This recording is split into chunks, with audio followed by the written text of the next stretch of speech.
皆さん、こんにちは。Speak Japanese Naturally ポッドキャストへようこそ。このポッドキャストでは、中級者、上級者向けに日本語や日本文化を紹介していきます。料理をしたり、運転したり、何かをしながら聞いてください。シャドーイングに使う場合には、音の高低、つまり音の上がり下がりにも注意して、シャドーイングしてみてください。英語の字幕が見たい人は YouTube チャンネル Speak Japanese Naturally Podcast で設定から出すことができます。さて皆さん、明けましておめでとうございます。今日のエピソードは1月2日か3日に公開する予定なので、もう新年2025年になっていますね。でも実は録音しているのは12月28日の土曜日です。一般的な会社では今年は12月27日が仕事納めかと思います。仕事納めというのは12月の最後の出勤日のことです。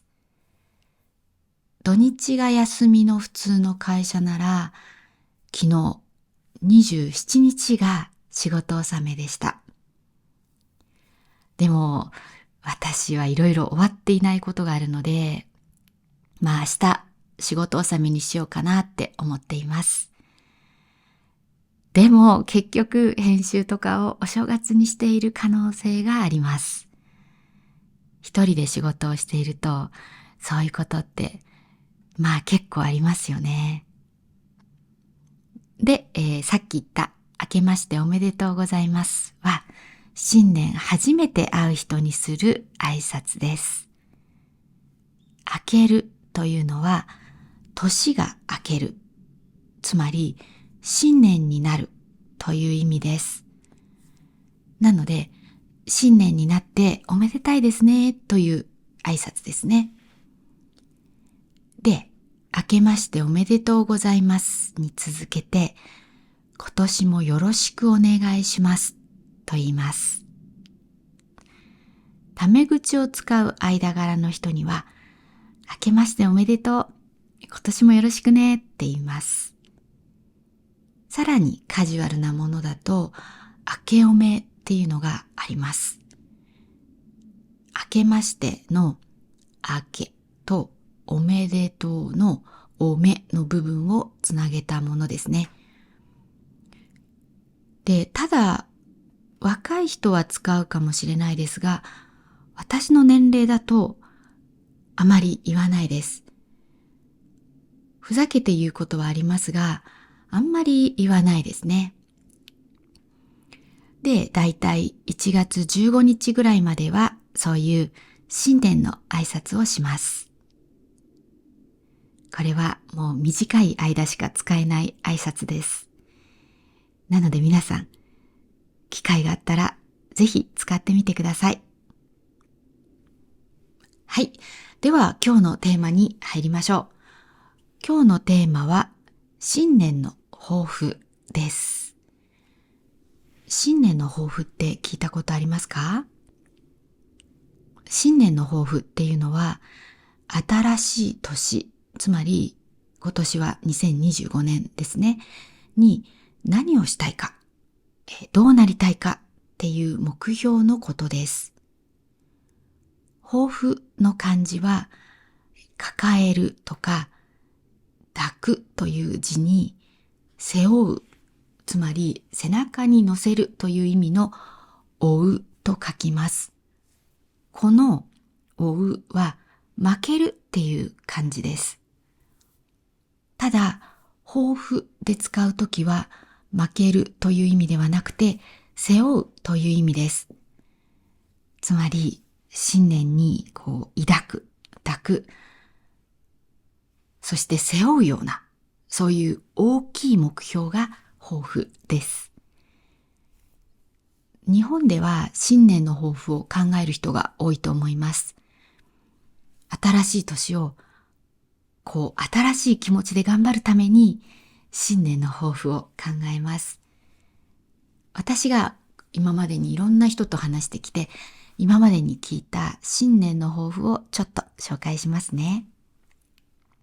新年の抱負としては、例えば、日記を毎日書く、健康に過ごす、旅行にたくさん行く、本をいっぱい読む、英語とか何かの試験に受かる、料理を頑張る、などですね。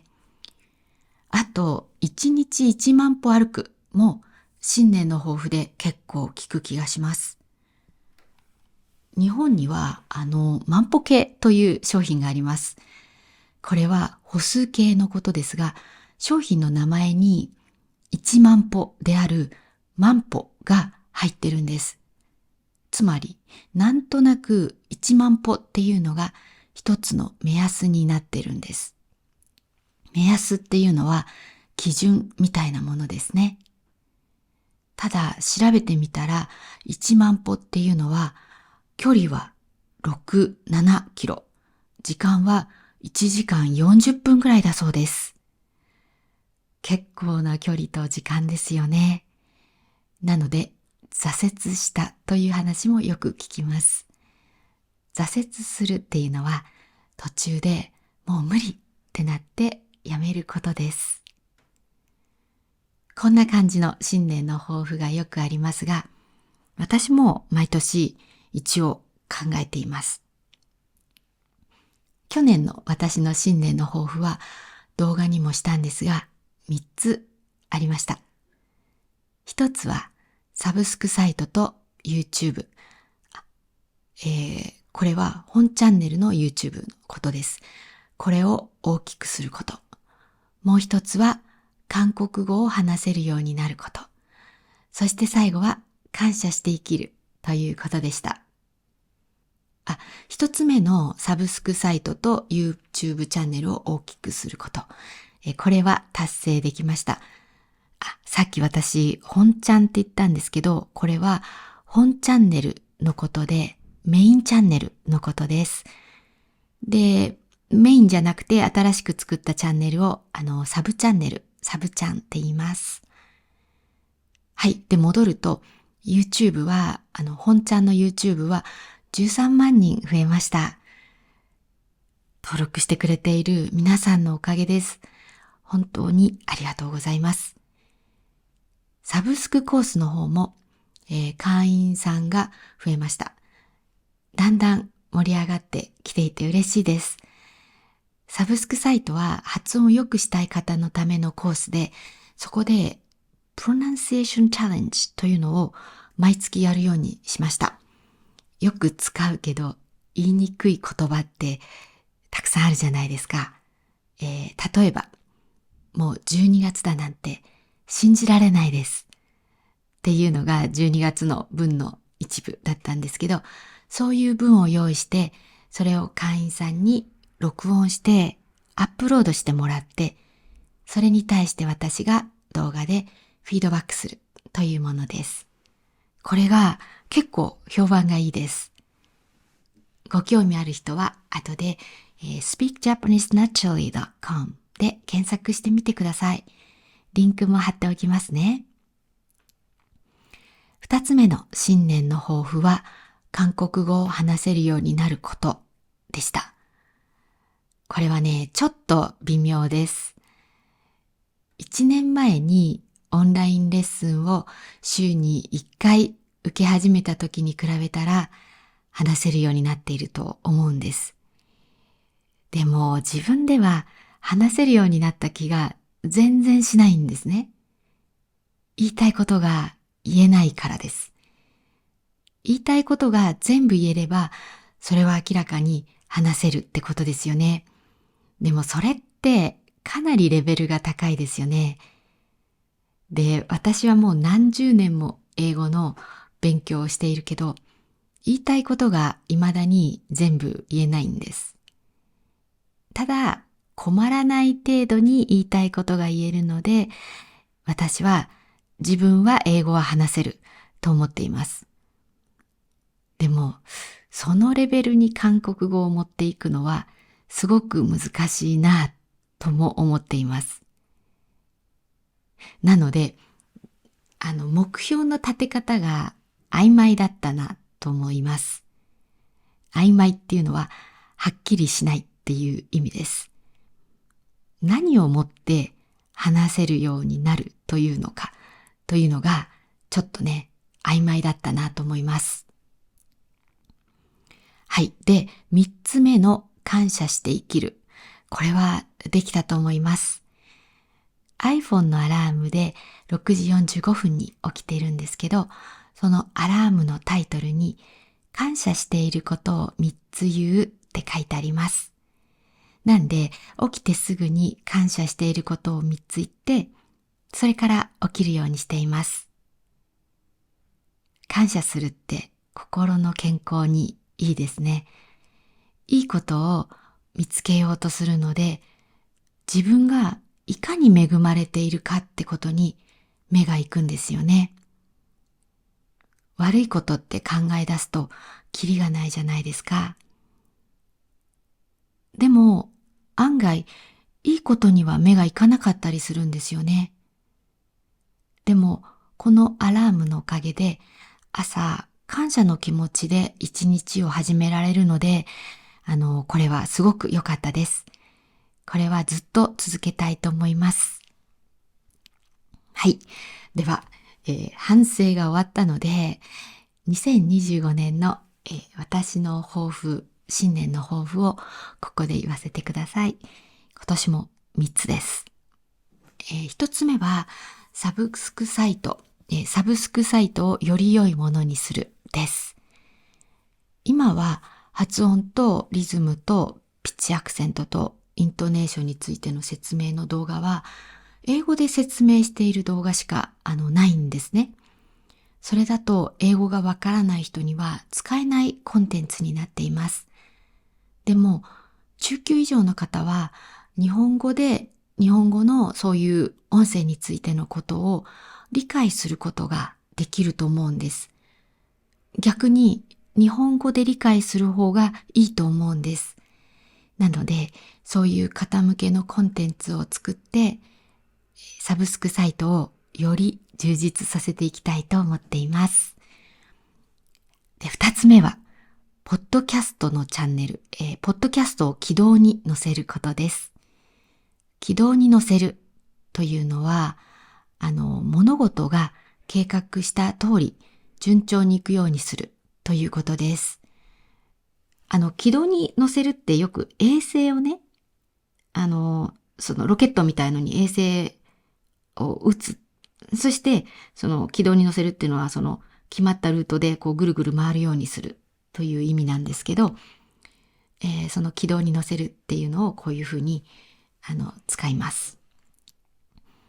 日本語や、日本文化について、知っていることや面白いことなどがね、いっぱいあるので、それをうまく伝えていけたらいいなと思っています。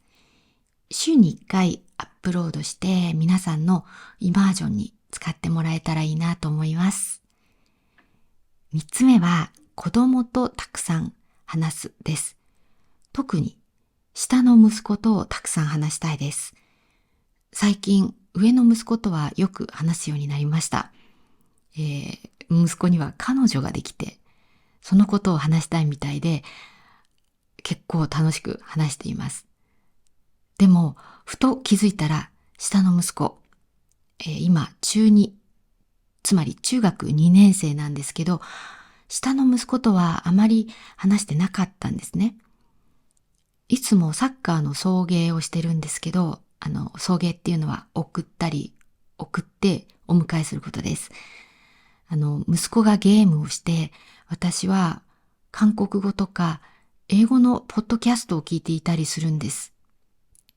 一緒に車に乗っているのに、お互い違うことをしているんです。